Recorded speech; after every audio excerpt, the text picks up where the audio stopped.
Bom, então, inicialmente, né, eu fui lá na nossa aula, nenhum de vocês pôde participar, então vou gravar de novo. Eu recebi as provas de vocês, está tudo ok, recebi as 3 provas, então fiquem tranquilos. Eu vou corrigir, em breve eu trago a resposta para vocês da minha avaliação. Beleza. Deixa eu fazer uma coisa aqui, depois eu corto se for o caso.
Bom, acho que agora vai. Agora está certo. Bom, pessoal, boa tarde a todos aí mais uma vez. Eu vou iniciar então a gravação sobre essa aula de gases e sólidos. Então, o nosso objetivo aqui é chegar numa teoria para explicar o comportamento termodinâmico desses objetos, né? Só queria comentar que eu recebi as provas de vocês, está tudo ok. E, bom, então vamos lá.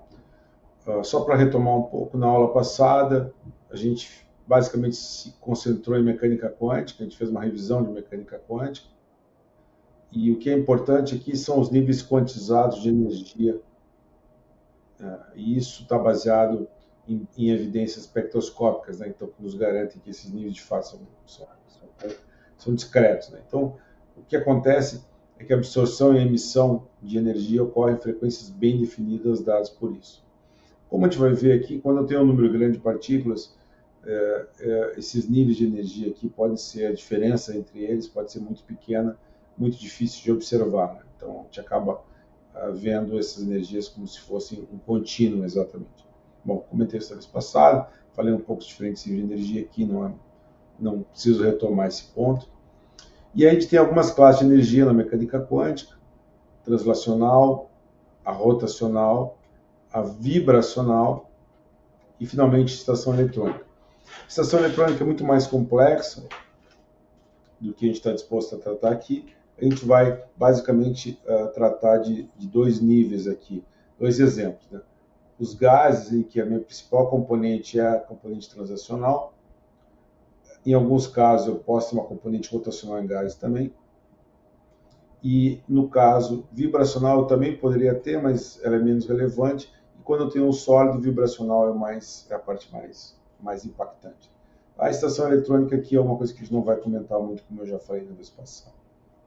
Bom, o que acontece? A gente resolveu a mecânica quântica, aqui a gente tratamos do problema do poço quadrado, que é um problema muito simples, em que eu tenho uma partícula que está limitada a existir na região de 0 a L.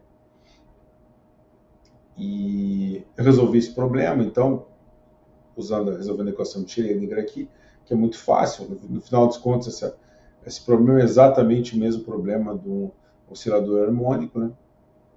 Muito próximo ao oscilador harmônico, só que agora, em vez de eu ter as condições iniciais, nesse caso eu tenho condições de contorno. Tá? Então, isso acaba me levando ao fato de como a minha partícula ela não pode ser encontrada fora da caixa, né? Ela está sempre dentro da caixa. Isso me implica que a função de onda nos pontos aí em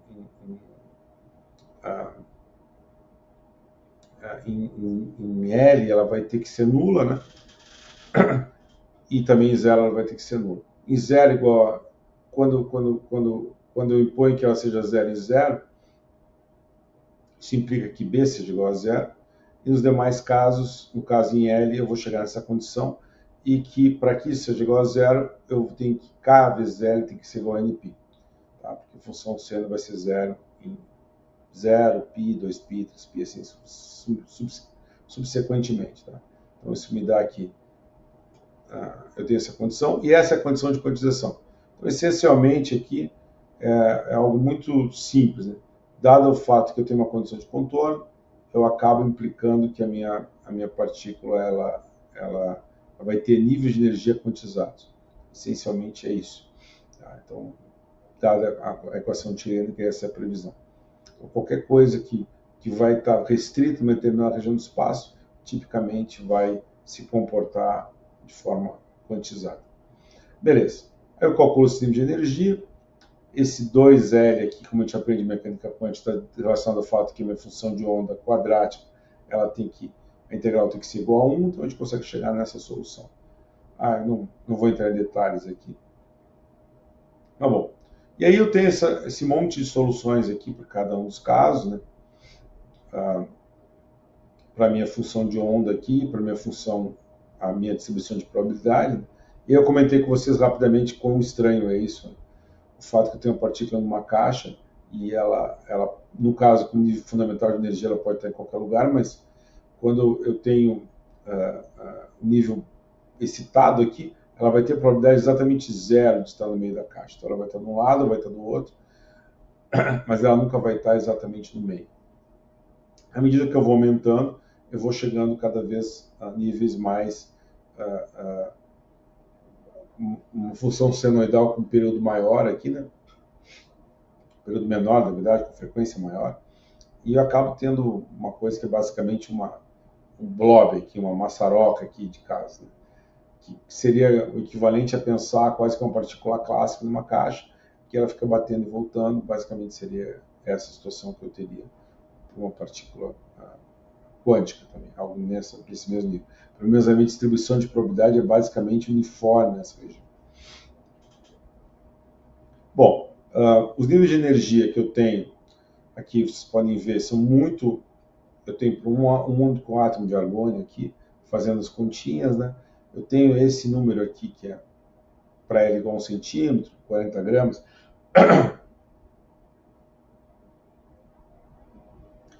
Eu teria alguma coisa da ordem de nível de espaçamento de 8,27 vezes 10 a menos 39 joules. Seria essa constante que vem aqui na frente do meu N ao quadrado. No final das contas, faz com que essas quantidades sejam muito, muito pequenas. Ou seja, para mim ter uma quantidade da ordem de joules, eu teria que ter esse N da ordem de 10 na 14, 10 na 15. Né? Então, assim, precisaria ter um nível de energia muito alto. Então, esses níveis de discretos de energia serão quase que imperceptíveis. Bom, então na aula de hoje a gente vai estudar os diferentes casos aqui, vão chegar até gases ideais, que é o nosso final aqui. E falar um pouco de equipartição de energia também. Bom, vamos lá. Então, o nosso objetivo aqui é calcular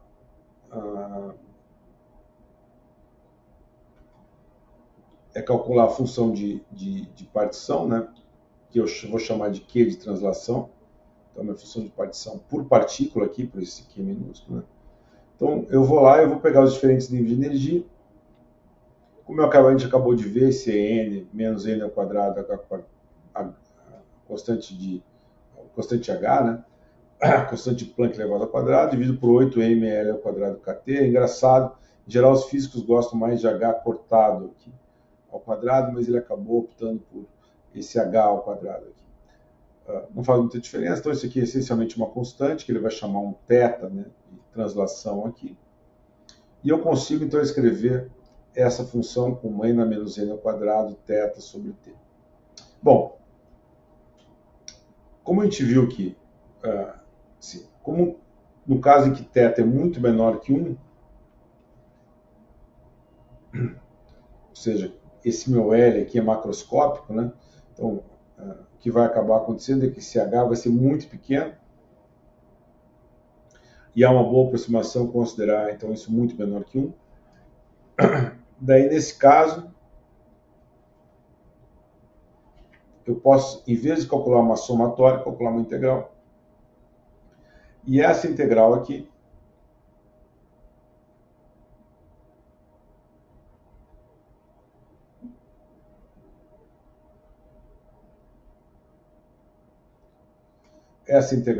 né, ela vai ser dada, eu vou acabar obtendo como resposta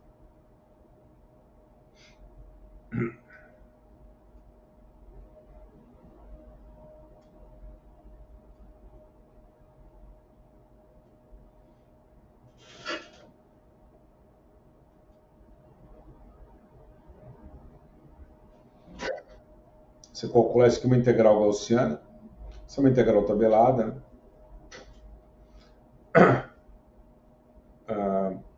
Vai aparecer um 2π aqui.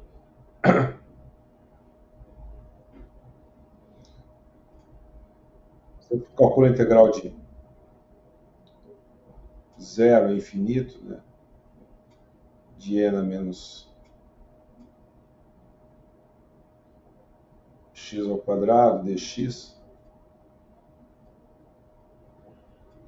Isso aqui, se não me engano, muito é raiz quadrada de π.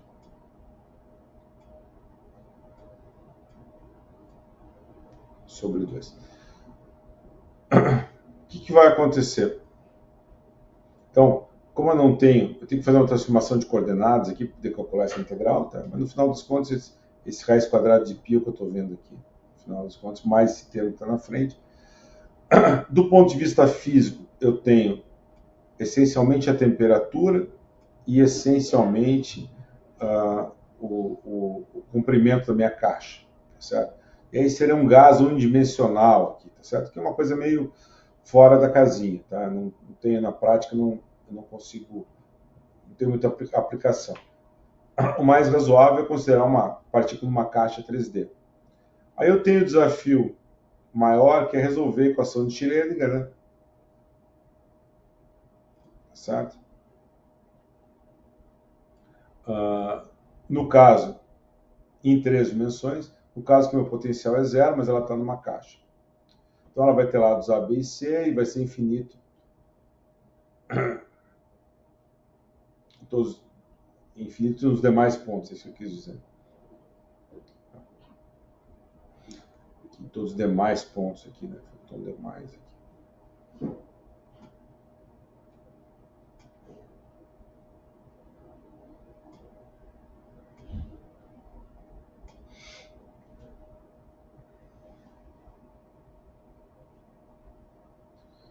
Bom, como é que eu vou resolver isso? Eu vou quebrar isso em 3 partes aqui. Tá? Minha função de onda aqui, eu vou assumir que eu posso quebrar em 3 partes, na direção x, na direção y, na direção z. E eu então vou resolver esse problema usando então essas condições aqui. Tá? Eu não vou entrar em muitos detalhes aqui, não é muito meu foco, porque eu teria que resolver a equação diferencial parcial. Nada que seja muito difícil de fazer, porque, de novo, eu vou ter basicamente... É um problema, é triplicato aqui, né? Eu tenho 3 problemas equivalentes na direção X, na direção Y, na direção Z.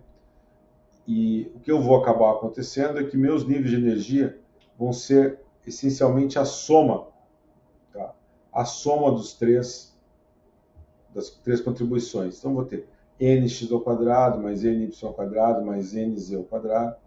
Então, os meus níveis de energia vão ser basicamente equivalentes ao que eu tinha antes, só que uma soma aqui.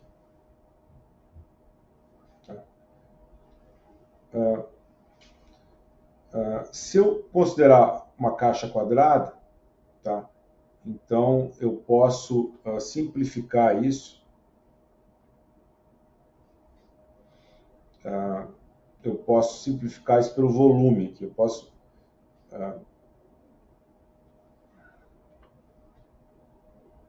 definir essa quantidade aqui, que vai ser basicamente o volume da caixa, por esse triangulinho aqui virado é o lambda maiúsculo. Tá? Então, o lambda maiúsculo elevado ao cubo. E o que eu vou ter? Eu vou ter um produto dessas 3 quantidades, QX, QY, QZ.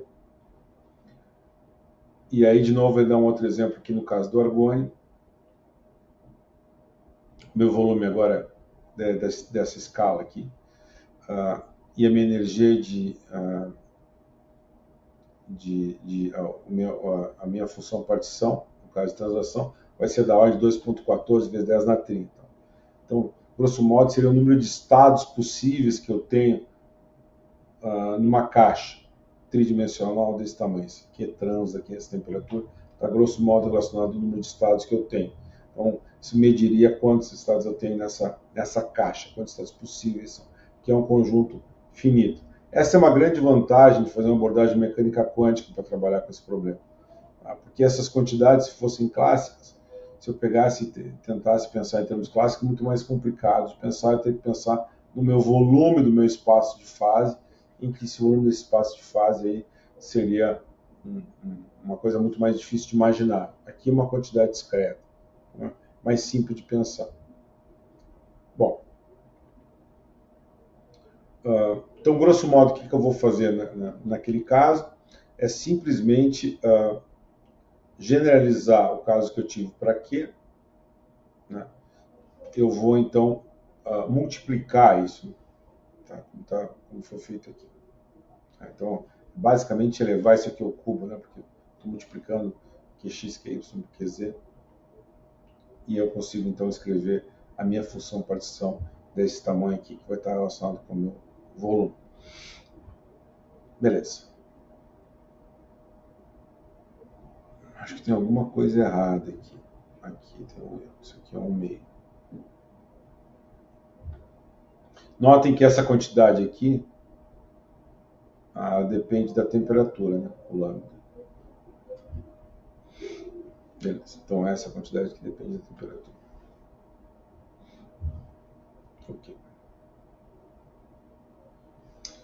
Agora, se eu considero um gás, eu vou ter que considerar, além de tudo, as demais energias. Então, eu vou ter uma função de onda que vai estar relacionada à translação, uma que vai estar relacionada à vibração, uma que vai estar relacionada à rotação, e a outra que vai estar relacionada aos níveis de energia eletrônicos.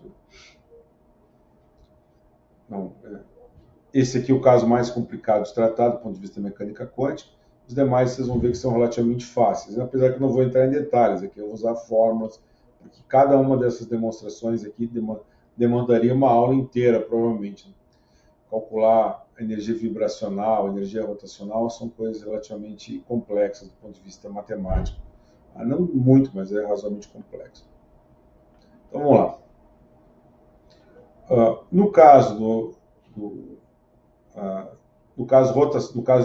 vibracional, eu tenho que resolver um problema que ele é dado essencialmente por isso aqui, que é o meu potencial quadrático, no caso de um átomo de hidrogênio, num oscilador harmônico. Então, o oscilador clássico, eu tenho K vezes x ao quadrado, e aqui vou ter esse K, essa constante aqui, que é uma constante que vai depender da minha natureza das minhas partículas. Mas não uma partícula formada por diatômica, por exemplo, eu posso supor que essa partícula vai estar oscilando, né? Como se fosse um halteres que está vibrando. Né? E aí a questão é calcular esses níveis de energia aqui. Tá? Então, para isso eu tenho que resolver essa equação. Eu tenho que resolver essa equação. E também, de novo, dar uma conta razoavelmente longa aqui, mas ela é conhecida dos livros de mecânica clássica, então eu vou omitir. E eu consigo, então, mostrar aqui. Eu vou ter esse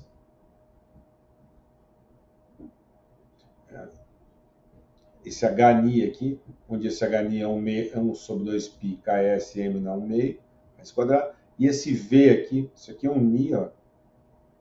Na letra grega, isso aqui é um V, tá? Que vem de vibração. E esse V vai ser 0, 1, 2. E aqui estão as funções de onda quadrática aqui, tá? Para nível estado fundamental, os dois estados. Então vocês veem que no final das contas isso aqui é parecido com o que acontece numa partícula numa caixa, vai? Só que à medida que eu vou aumentando a energia do meu sistema, eu tenho algo que vai tendo mais máximos e mais mínimos aqui. Grosso modo, lembra aquela situação, à medida que eu aumento a energia, eu vou tendo mais casos. Só que aqui esses casos no meio mudam a amplitude. No caso de uma partícula numa caixa, essa amplitude era fixa, digamos aqui, aquela diminuta. Mas não é nada muito diferente disso. Eu, de novo, tenho a quantificação porque a minha função de onda ela é restrita a uma região do espaço. Tá? Ela não é... A probabilidade de encontrar a função de onda aqui não é zero. Mas é pequena. Mas quando eu cresço, não me afasto do zero aqui, cada vez fica menor. Falando que esse decaimento é muito rápido. Então isso acaba fazendo com que essa partícula, no final dos contos, as partículas sejam presas nesse nível. Bom, aí o que eu vou fazer? No caso, no modelo diatômico, tá? O que eu vou ter? Eu tenho duas massas aqui, e eu vou ter que considerar, no caso, eu vou ter que considerar uma única mudança, que é esse μ aqui. Tá? Onde esse μ não é mais a massa, como eu tinha no caso anterior, mas eu tenho o que a gente chama de massa reduzida. μ é chamado de massa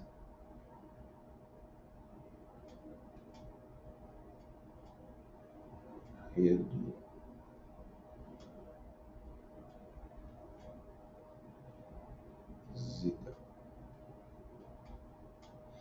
Bom, e ela atinge, então, tem os valores 0, 1, 2, até infinito. E μ basicamente produz as massas dividido por μ mais m2. Esse termo aqui, essa massa reduzida, ela vem de vários lugares, né? Ela também aparece, se você lembrar, em mecânica clássica, no caso do movimento de uma partícula sobre uma força central, também aparece lá. Essa força aqui é uma força central nesse caso, tá? Que é uma molinha entre as partículas, eu posso modelar, pensar isso como uma força central. Então, no final das contas, a única mudança que eu vou ter na prática é isso aqui. Bom, e a minha função partição, agora vai ter uma função partição vibracional, que ela vai ser dada basicamente por isso aqui. E aí eu tenho que somar isso aqui. Tá? Eu vou deixar como exercício para vocês fazerem isso, mas isso aqui vocês calculam, faz essa conta como se fosse uma progressão geométrica, é uma PG essencialmente. Tá? Então é uma razão aqui de N menos Hni sobre 2KT. Não, é N menos Hni KT. Tá? Então são esses termos aqui, tá? Que eu vou ter que somar. Então, somando esses caras aqui, vocês lembrarem da fórmula, né? A fórmula de uma PG é basicamente se a PG é de razão Q, confundi com Q, Q 1 menos Q.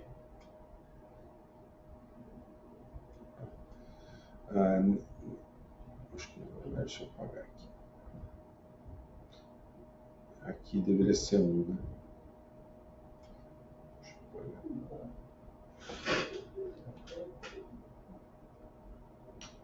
Esqueci aqui. Só para não perder muito tempo. 1 menos Q, né? Se a razão é Q. Só que tem esse termo aqui que está multiplicado pela frente, é H sobre 2KT. Então, é basicamente usando essa fórmula que eu tenho isso. Aí vocês veem que eu tenho ela é radicalmente diferente, né? É uma forma muito mais complexa aqui. A energia vibracional é muito mais complexa, que é o caso da translacional. Bom, e agora eu tenho energia rotacional. Então, basicamente, eu vou ter um rotor aqui, eu vou ter uma partícula com massa M1 e M2, e eu vou ter que considerar o fato que ela está girando. Então, basicamente, eu vou ter um problema de força central. Eu tenho que reescrever isso aqui em termos de um termo que vai ser o centro de massa aqui. Eu consigo escrever minha fórmula desse jeito. Consigo definir o meu Mi, aparece de novo aqui. Ó. Mi 2 aparece aqui.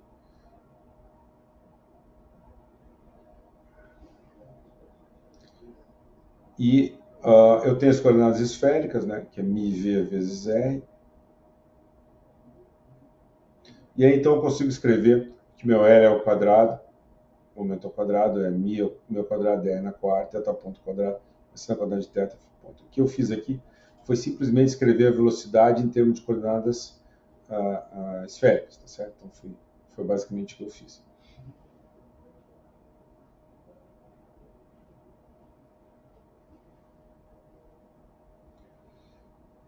Aí, o que acontece? Eu consigo escrever que meu μv ao quadrado agora vai ser dado por isso aqui. E eu reconheço que isso vai ser, no final das contas, vai ser dado o μv ao quadrado. Ele vai ter esse ponto aqui, que vai ser esse primeiro termo aqui, que vai dar origem a esse aqui. E esses demais pontos aqui, eu reconheço como sendo L ao quadrado.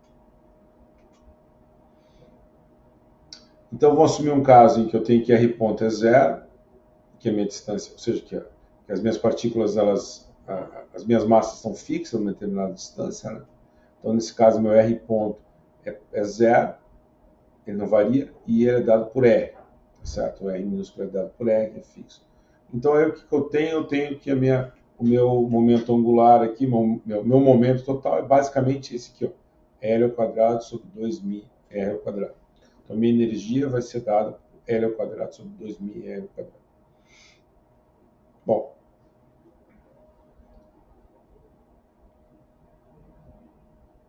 e aí o que eu tenho? Eu tenho que calcular esses níveis de energia. E, de novo, eu vou recorrer aos livros de mecânica quântica para chegar à conclusão que eu tenho esses casos aqui, as possíveis variantes com L igual a 0, 1, 2. E a minha energia de rotação aqui, então, ela vai ser 2L mais 1, N menos εL sobre KT. Tá? Então, basicamente, o que eu vou ter que fazer é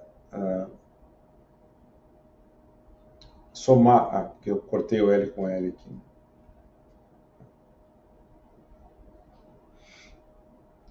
Bom, o que eu vou ter que fazer aqui no final do dia? Eu vou ter que somar isso aqui de L igual a 0 até mais infinito. Eu tenho esse menos εi sobre KT.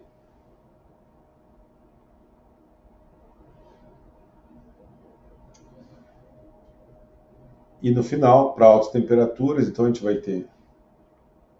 Vou conseguir ignorar várias dessas quantidades.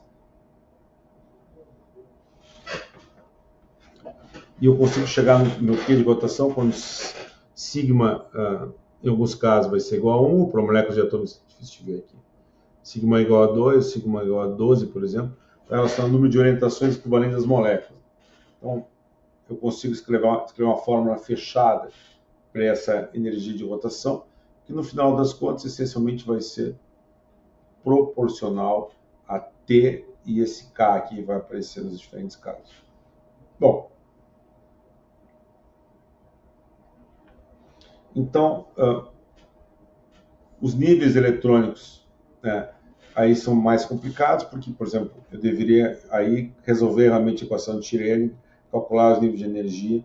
Isso é muito mais complicado de fazer, é muito mais difícil chegar numa fórmula fechada, mas estaria relacionado ao fato de que eu posso ter, por exemplo, eu posso ter estações eletrônicas. Eu teria que considerar isso também no modelo mais complexo. Tá?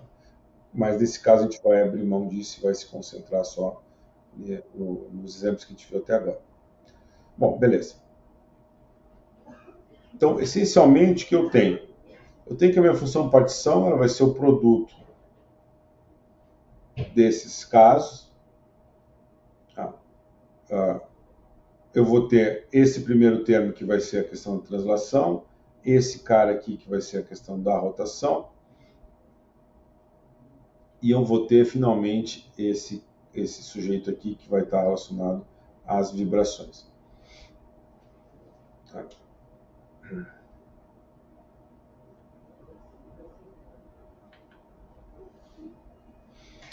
Então, vamos tentar descobrir a pressão agora. Então, essencialmente, nesse caso, eu vou ter... vou definir essa quantidade aqui. Meu Q, que é um Q1 vezes V. A minha função partição é Qn sobre N fatorial.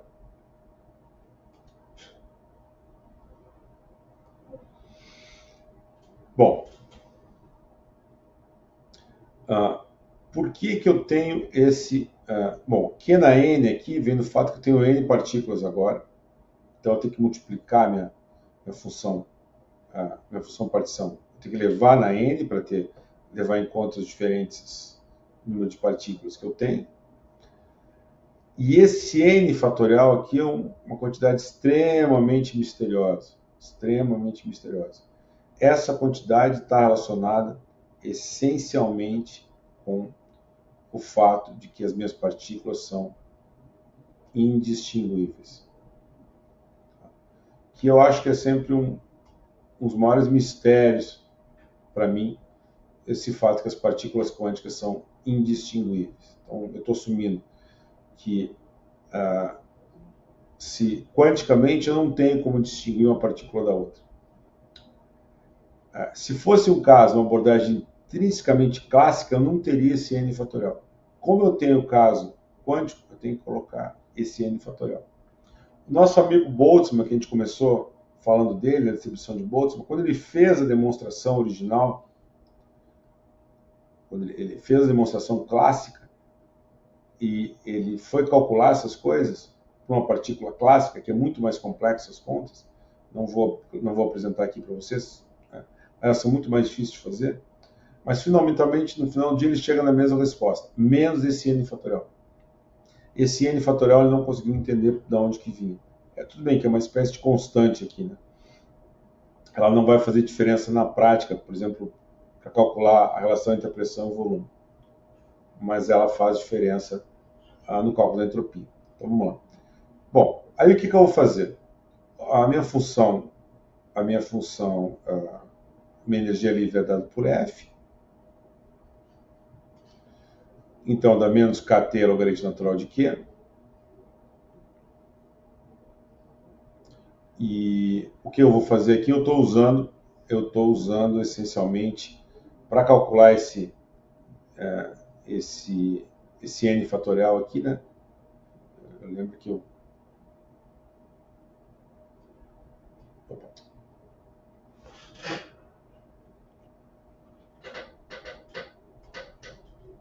Isso aqui é N log N menos N.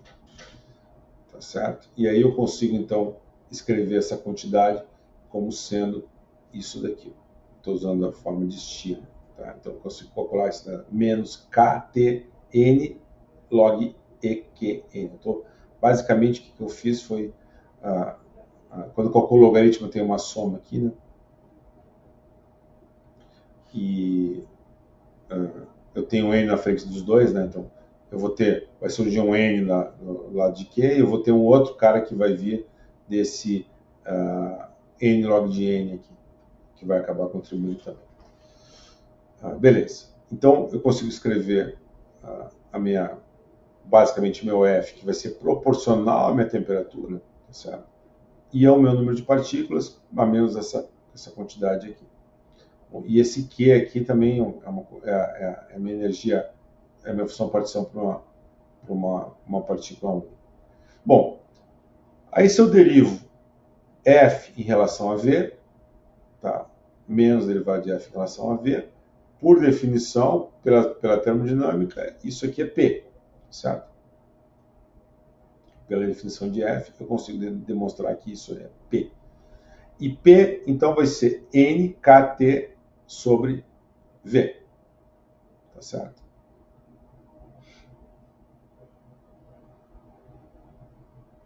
Beleza. Porque Q aqui, né? Lembra que isso aqui é 1 sobre V aqui, né? Então, eu usei esse fato aqui para conseguir calcular, aparecer o volume aqui, que está aqui embaixo, né? Que é 1 sobre V. Então, derivo isso em relação a V. Isso aqui é uma constante, né? Não depende do volume. E aí o que eu vou conseguir escrever isso dessa maneira aqui. Esse T está aqui. Aí quando derivar isso aqui em relação a Q1V, vai ficar 1 sobre V que vai surgir aqui. Vai cancelar esse menos aqui com esse menos aqui, vou cancelar com menos, eu vou acabar chegando com esse 1 sobre V. Então, e essa fórmula aqui, essa aqui no final dos contos é a tradicional, né? PV igual a N KT, tá? Que é a fórmula dos gases ideais no final das contas. Então, depois de toda essa contarada sem fim, de todo esse sofrimento, eu consigo deduzir de forma meio discreta, digamos assim, um pouco longe, nada intuitiva, eu consigo determinar a equação fundamental dos gases livres. Uma abordagem baseada em mecânica quântica. Aí vocês veem que essa abordagem é interessante porque eu estou muito apartado, se vocês olharem bem, para o modelo tradicional de um gás como um conjunto de bolinhas se chocando, né?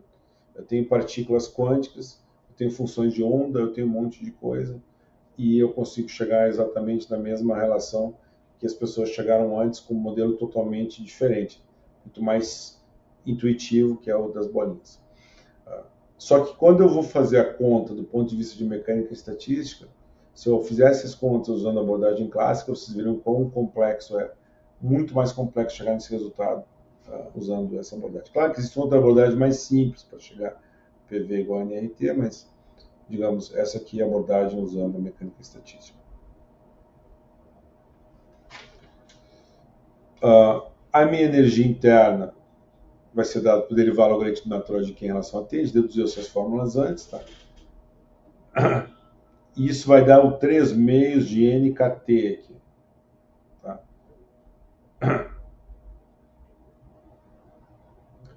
Mais NKT que está relacionado com os termos, esse termo aqui vem das rotações. Tá? Mas, essencialmente, aqui eu estou mais importado desses 3 meios de NKT aqui. Então, isso aqui me dá uma questão importante aqui, que me dá os graus de liberdade. Então, para cada grau de liberdade, eu tenho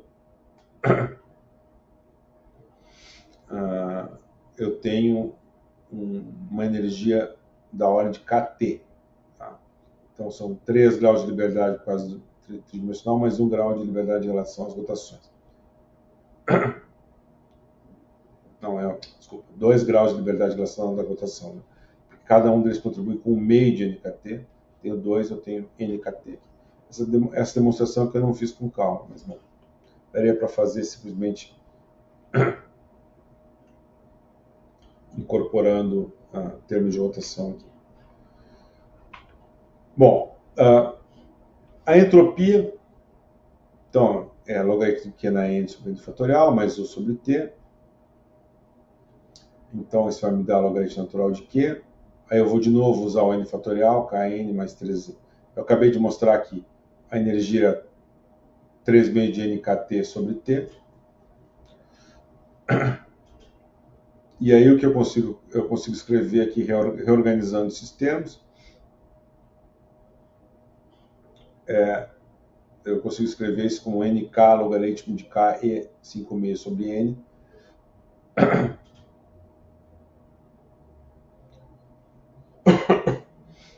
E eu posso usar então o meu Q, que aqui é 1 sobre V, eu tenho Q1 aqui, eu consigo então escrever que a minha entropia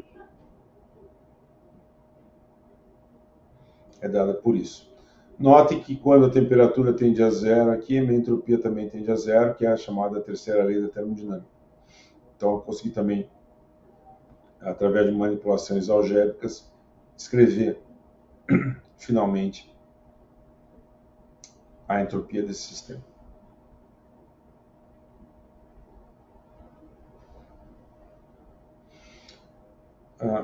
Bom, então, como eu comentei com vocês, cada grau de liberdade agora recebe a mesma quantidade de energia kT sobre 2.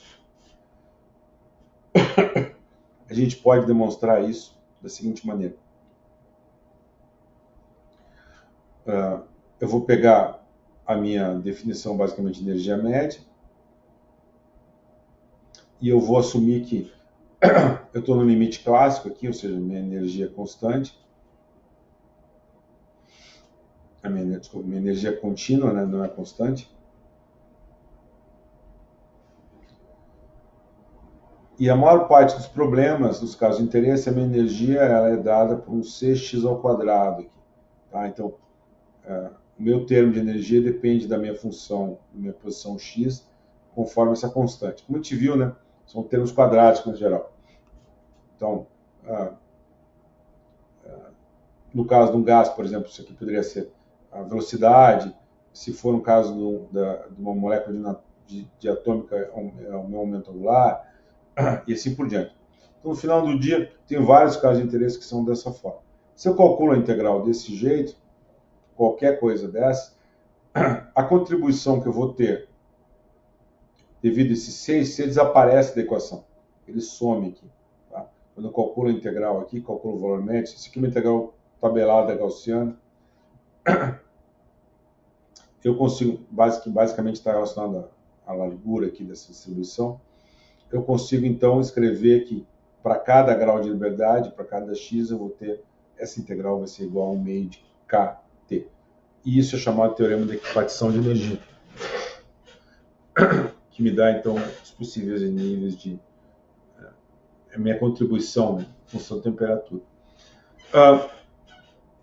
A gente diz, né, que a energia cinética é proporcional das moléculas no gás, proporcional à temperatura. Então a temperatura ela é relacionada à energia cinética das moléculas. Mas isso é um pouco mais geral, porque a temperatura, por exemplo, no caso de uma molécula diatômica, eu também tenho que considerar as rotações. As rotações também vão contribuir. Tá? Então, e a rotação não é uma energia cinética. Ela está relacionada à rotação, que não é necessariamente igual à energia cinética. Beleza. Bom, eu acho que eu vou parar por aqui hoje. Acho que está de bom tamanho esse escopo. Semana que vem eu retomo, onde eu vou falar então sobre os modos vibracionais, e aí eu já vou enganchar na questão do calor específico, como a gente vai ver na sequência. Esses dois tópicos estão bem relacionados. Bom, pessoal, obrigado pela paciência de vocês. Uma aula bastante pesada aí, mas acho que eu consegui apresentar o que era mais relevante em relação a esses resultados. Muito obrigado.